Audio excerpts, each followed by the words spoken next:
Comme Victor Hugo ne peut pas faire passer à la Chambre des pairs les réformes qu'il souhaiterait afin de combattre la misère, il entreprend un roman qui s'intitulera « Les misères, puis les misérables » et qui met en scène des situations tout à fait révoltantes. La situation de Fantine, condamnée à se prostituer pour venir en aide à l'enfant qu'elle a eu hors du mariage. La situation, bien entendu, de Jean Valjean qui n'arrive pas à retrouver une place dans la société après l'épreuve du bagne. Lorsque la Deuxième République lui permet de nouveau d'exercer une action politique, Victor Hugo, en tant que député, va monter à la tribune pour un grand discours sur la misère. Ce discours va choquer parce que Victor Hugo il dit que la misère n'est pas une fatalité. Autant la souffrance est très difficile à combattre, autant la misère doit être détruite. Et la conduite de Hugo va être de se servir d'exemples concrets.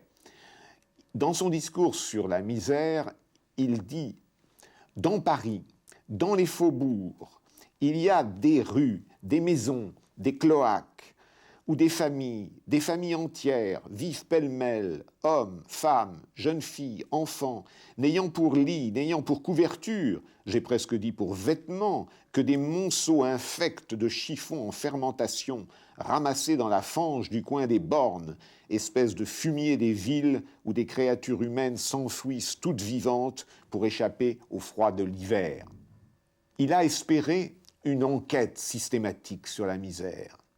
En fait, les projets qui étaient faits en ce sens ont été enterrés assez rapidement.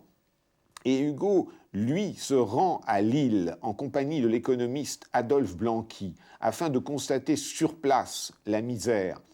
Il visite ce qu'on appelle à l'époque les caves de Lille, des endroits absolument atroces où, dans des conditions de vie inadmissibles, des familles entières croupissent. Il aurait voulu rendre compte de cette visite, mais on est en 1851, le coup d'État approche et la priorité est de s'opposer à Louis-Napoléon Bonaparte. Le souvenir de ces caves de Lille, il passera dans un poème des châtiments intitulé « Joyeuse vie ».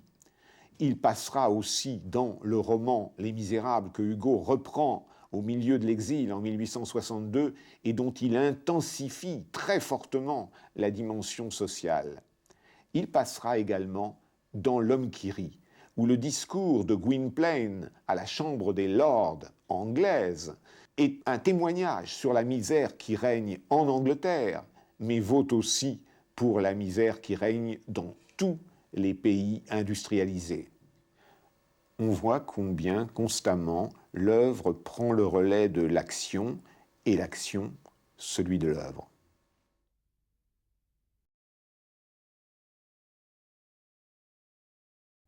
Le premier texte où Hugo aborde de front la question de la condition des femmes est une pièce de théâtre, Angelo, tyran de Padoue. Dans sa préface, Hugo dit que la pièce montre deux figures de femmes, l'une dans la société, l'autre hors de la société, mais toutes deux victimes, victimes l'une du despotisme d'un mari qu'elle n'a pas choisi vraiment et qu'elle n'aime plus, l'autre victime du mépris de la société parce que, comédienne, elle est entretenue, ou en tout cas, elle a mauvaise réputation. On est tenté, évidemment, de voir dans cette pièce le reflet d'une situation que Hugo connaît bien par son expérience personnelle. L'échec de son propre mariage, non pas tant parce que lui n'aimait plus sa femme, mais parce que celle-ci, semble-t-il, s'est détournée de lui, et d'autre part, l'actrice qu'il a rencontrée et qui deviendra sa compagne jusqu'à la fin de sa vie, Juliette Drouet, et qui avait la réputation justifiée d'avoir été entretenue par beaucoup d'hommes, et donc rejetée de la société de son temps. Et puis, Victor Hugo va connaître une troisième expérience personnelle décisive. Après la mort de sa fille, une liaison le rapproche de la femme d'un peintre, Biard, et il va se trouver pris en flagrant délit d'adultère, comme on dit, et tout au bord d'un scandale. En revanche, la femme va être plus qu'au bord, puisqu'elle va être arrêtée, et elle va connaître même pendant quelque temps la prison. D'où, chez Hugo, une sorte de prise de conscience de tout ce qui empêche la femme d'être libre. Cela l'amène à des textes qui sont d'une extrême audace pour son époque. Je voudrais n'en citer qu'un. Dans notre société telle qu'elle est faite, avec cette vente qu'on appelle la dot et ce tyran qu'on appelle l'époux, l'adultère n'est autre chose qu'une protestation de la première et de la plus sainte des libertés, la liberté d'aimer, contre l'esclavage de la femme et le despotisme du mariage. Pendant l'exil, Hugo ne va cesser de réclamer le droit des femmes, qu'il avait déjà défendu sous la Deuxième République qui avait accordé le suffrage universel, mais qui ne l'avait pas étendu aux femmes. Et donc, son combat est aussi politique. Il s'agit de donner aux femmes le droit de vote et tous les droits civiques possibles. Ce qui l'amènera à se rapprocher, d'ailleurs, de ce qu'on considère comme les premières féministes et de leurs organes de presse, le droit des femmes ou l'avenir des femmes. Et puis, parallèlement, dans son œuvre littéraire, il mène le combat autrement. Ainsi, dans Les Misérables, il s'en prend à la prostitution, à l'engrenage qui mène Fantine, Fantine qui a eu un enfant sans être mariée et qui en est réduite à vendre son corps.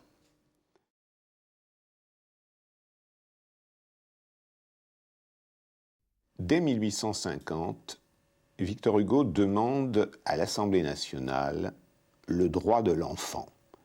Cette formule, tout à fait originale, fait sensation. Jusque-là, l'enfant est considéré comme un petit animal à élever et à dresser, et pas comme un être vraiment autonome.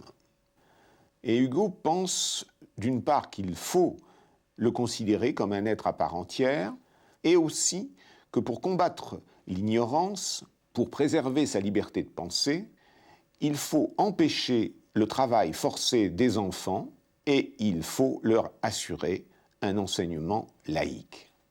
Lorsqu'il en aura la possibilité en tant que député, il va demander qu'on arrache à l'Église le monopole de l'enseignement et que l'État se charge d'un enseignement qui serait gratuit, obligatoire et laïque.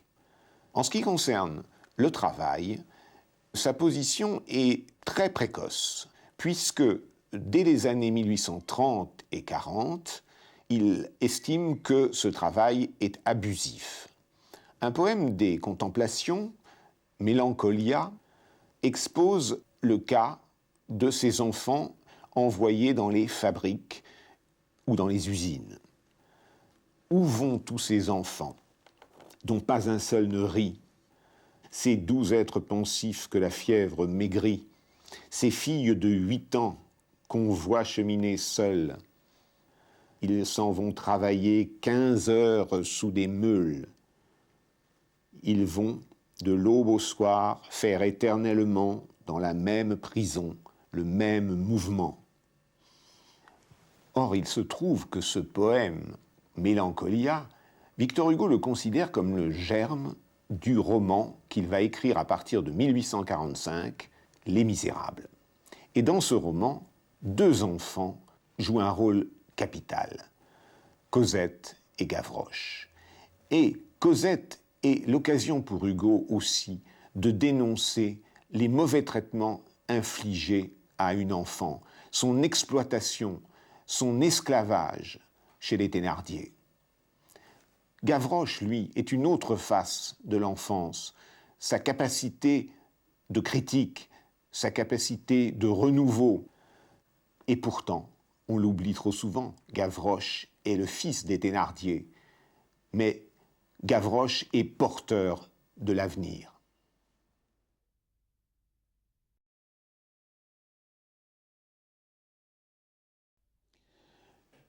Le problème de l'esclavage est posé très tôt dans l'œuvre de Hugo.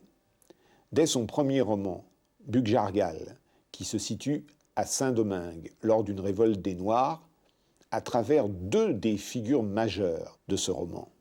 Buc-Jargal lui-même, qui est le pseudonyme d'un fils de roi d'une très grande générosité, et Abibra, qui est un bouffon humilié et rendu féroce par cette humiliation. Le rapport de maître à esclave est insupportable à Hugo, et il le montrera dans maintes pièces, comme Ruy Blas.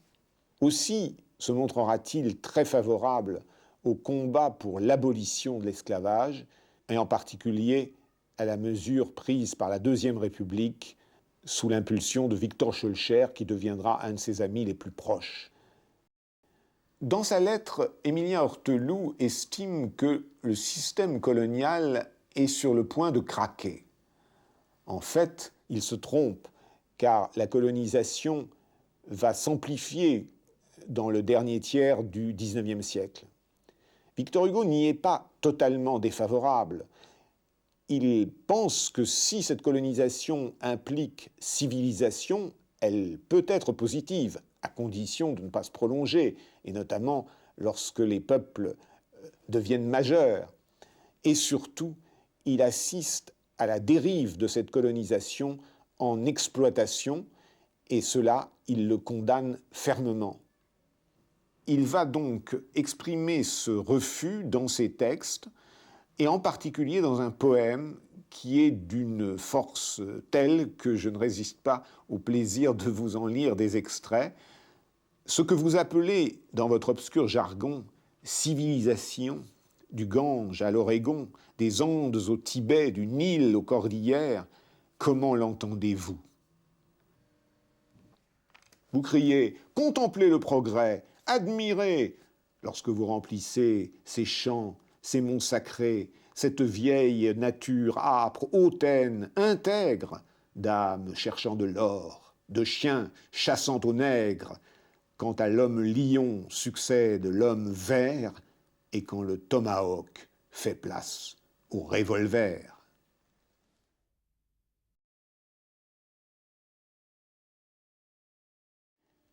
Il y a une pièce au cours de l'exil qui est de façon exemplaire une démonstration de la nécessité de résister à une occupation. Cette pièce s'intitule « L'épée » et Hugo y montre que l'attitude qui consiste à accepter tout bonnement la situation pour éviter tout affrontement ne peut mener qu'à la catastrophe, car celui qui la préconise en est la première victime.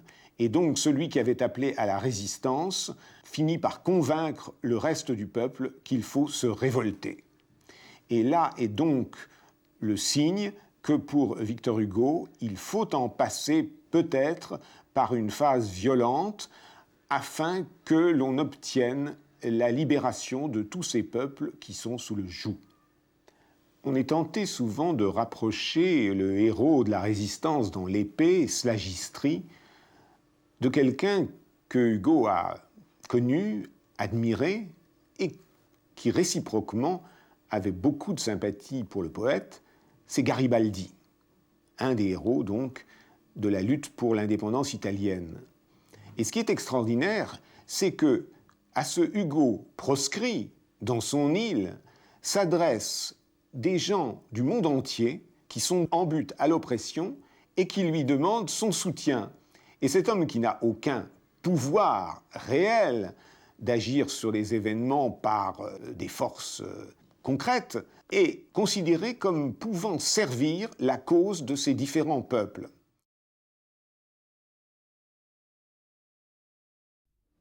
Le fanatisme, Hugo en montre les ravages très tôt. Dès le recueil des Orientales, il intitule un poème « Le Danube en colère ». Et pourquoi le Danube est-il en colère? Parce que musulmans et chrétiens qui bordent ces rives se font la guerre, chacun essayant d'imposer la vérité de sa religion. Et puis, dans Notre-Dame de Paris, il y a cet archidiacre, Claude Frollo, amoureux d'une bohémienne, et qui va devenir fou de désir. Et d'autant plus que sa religion, les vœux de chasteté qu'il a prêtés, lui interdisent de donner libre cours à sa passion. Il va tourner cette passion en persécution. Persécution à l'égard de la jeune fille, persécution à l'égard des bohémiens. Et elle finira pendue. C'est un procès en sorcellerie dont Esmeralda a été victime. Et le poème de la sorcière, c'est le titre que Hugo donne à toute une série de dessins vers la fin de l'exil qui montrent une sorcière qu'on va envoyer au bûcher, mais aussi les juges, les théologiens, les inquisiteurs, avec souvent des légendes qui précisent à quel point ces inquisiteurs portent un regard concupiscent sur l'accusé puis sur la suppliciée. À côté de ces motivations, il en est d'autres que Hugo dénonce à travers le personnage de Torquemada, personnage d'un grand drame qu'il écrit en 1869. Là, il s'agit d'un inquisiteur persuadé de faire le bien de ceux qu'il envoie au bûcher. Il va les purifier, il va sauver leur âme, et il est tellement convaincu de son bon droit qu'il représente en quelque sorte de façon parfaite les dangers du fanatisme.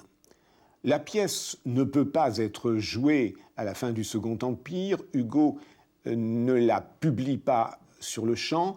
Il va la ressortir plusieurs années après, alors qu'en Russie éclatent des pogroms qui s'en prennent aux Juifs et qui les massacrent. Et la pièce sort donc comme une protestation contre ces pratiques moyenâgeuses. Elle s'accompagne aussi de toute une campagne de textes, d'appels au secours de ces populations persécutées.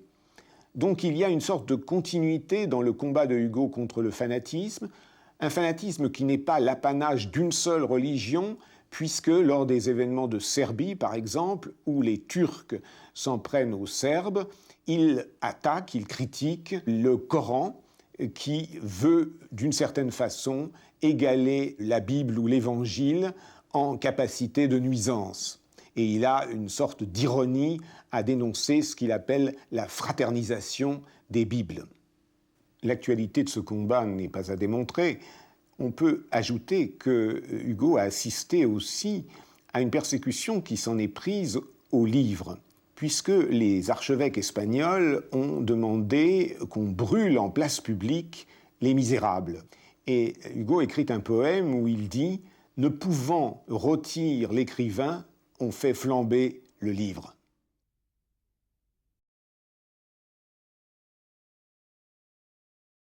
Une grande constante politique chez Hugo, c'est le refus des répressions. On peut le mettre en rapport avec son refus de la peine de mort. Mais on s'aperçoit aussi que même si la cause défendue par les gens qu'on réprime, ils ne la partagent pas, cela ne l'empêche pas de protester contre leur répression. Ainsi, en 1832, au moment de l'insurrection, qui va être relatée dans Les Misérables, il n'est pas républicain, il n'est pas d'accord avec les objectifs des insurgés, et pourtant il ne supporte pas l'idée qu'on les réprime. En 1848, il est, en tant que député, chargé de rétablir l'ordre dans les quartiers insurgés. Il est donc de l'autre côté de la barricade, et pourtant, dès lors qu'il y a répression, au lendemain de l'écrasement de ces barricades, Hugo mène une action opiniâtre pour venir en aide à ceux qu'on persécute. Ce combat pour l'amnistie passe aussi à travers des œuvres, le poème dédié à Louise Michel, par exemple, mais aussi des recueils comme L'Art d'être grand-père, qui, sous des dehors de fables, dans un poème aussi fameux que Jeanne était au pain sec, plaide pour cette petite fille persécutée comme une sorte d'allégorie des communards eux-mêmes persécutés. Et puis, 93, le dernier roman, sera à sa façon aussi un plaidoyer, car à travers cette Vendée insurgée, Hugo cherche à convaincre les descendants des Vendéens, qui sont désormais les persécuteurs, de ne pas faire aux communards ce qu'il reproche tant à la Révolution d'avoir fait à la Vendée.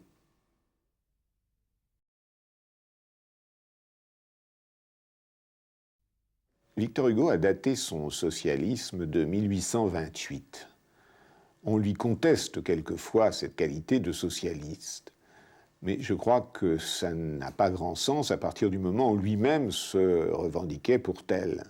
Bien sûr, ce socialisme n'a rien à voir, ou peu de choses à voir, avec le marxisme, mais il n'est pas étranger aux questions de production, de répartition, de salariat, de capital, et Hugo utilise ces mots, et il les met par exemple dans la bouche d'un des amis de l'ABC, dans Les Misérables, l'ABC qui est aussi le peuple, selon un jeu de mots ou un jeu de lettres, puisque des lettres de l'ABC, on passe au concept de l'abaissement du peuple, qu'il faut redresser, cette condition du prolétariat que Hugo, dans sa préface aux Misérables, estime inadmissible. Et dans le discours qu'il prononce sur la misère à l'Assemblée législative, il estime qu'il faut détruire cette misère et qu'il faut substituer, je cite, « à l'aumône qui dégrade, l'assistance qui fortifie ». Il y a là une idée de prévoyance sociale à grande échelle qui tranche très fortement avec toutes les idées de charité qui avaient cours dans les milieux réformistes et modérés de l'époque. Et Victor Hugo conçoit ce socialisme d'une façon très large, puisqu'il comporte l'attention aux problèmes des femmes, des enfants, aux questions comme le mariage, à la pénalité, au droit d'association, au droit du travail. Et curieusement, c'est dans un livre qui est censé être consacré à l'art et qu'il intitule William Shakespeare au cours de l'exil, après la publication des Misérables, qu'il va parler d'une façon extrêmement vive de ce qu'il entend par socialisme. Dans le chapitre de William Shakespeare intitulé « Les esprits et les masses », Hugo estime que le premier objectif du socialisme, c'est la transformation de la foule en peuple. Et il date donc très clairement son socialisme de livres comme Le dernier jour d'un condamné ou Claude Gueux, mais aussi il l'ancre dans son combat pour l'enseignement. Empêcher l'ignorance de se développer, c'est une tâche qui est capitale pour la bonne marche de la société. En même temps, il distingue ce socialisme, qu'il dit calomnier très souvent, d'un socialisme qui pourrait être autoritaire. Et il écrit ceci, toujours dans le même chapitre, « Écartons tout ce qui ressemble au couvent, à la caserne, à l'encellulement, à l'alignement. » Et enfin, il met en garde contre un despotisme qui pourrait naître d'une excessive importance prise par la volonté de réglementer, ce qu'il appelle une acceptation presque chinoise de la concentration sociale absolue. Et moyennant donc ces réserves, Victor Hugo est pleinement du côté des socialistes qui tentent de faire passer des réformes qui s'imposent. Et au moment du Congrès de la paix de 1869, il va exalter ce qu'il appelle l'embrassement de la République et du socialisme.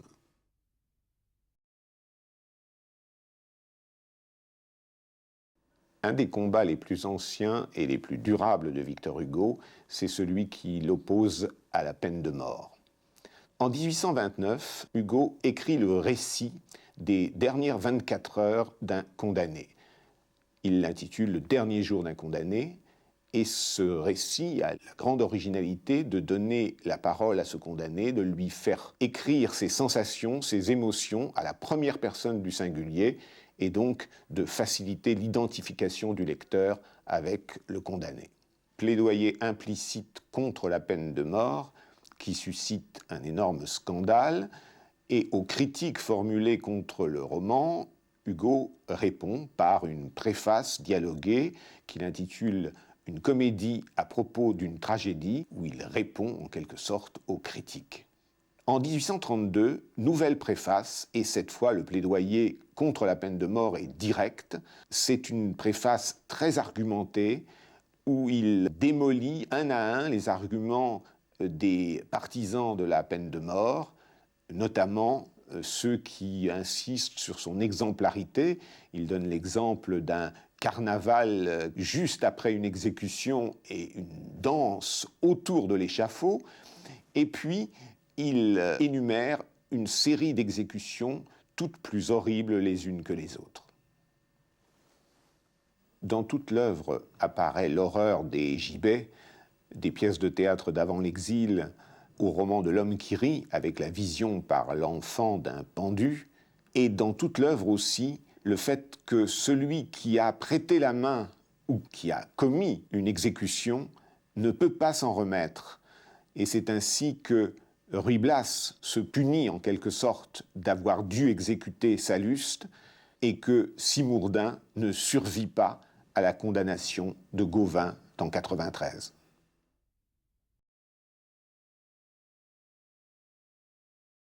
On connaît son obsession de l'amélioration des prisons, fermer les prisons, ouvrir les écoles, c'est tout le programme de la Troisième République. C'est vrai aussi que le bagne, la condition des bagnards terrible de l'époque le hantait.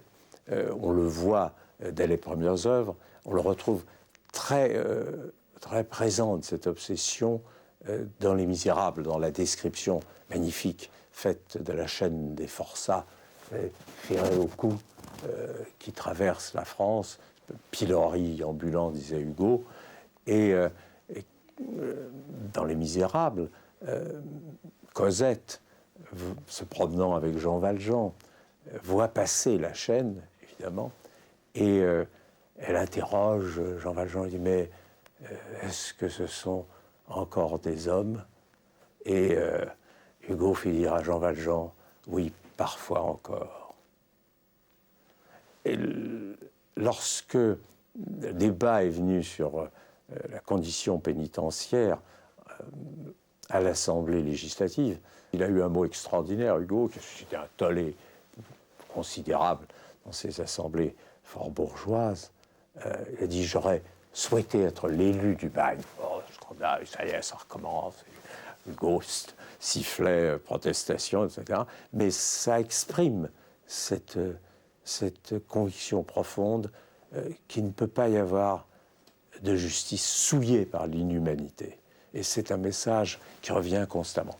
Alors, il était normal qu'il milite, comme je le disais, pour l'amélioration d'une condition carcérale qui est restée constamment inhumaine. Et pour la suppression du bagne, il faudra attendre la fin de la Troisième République.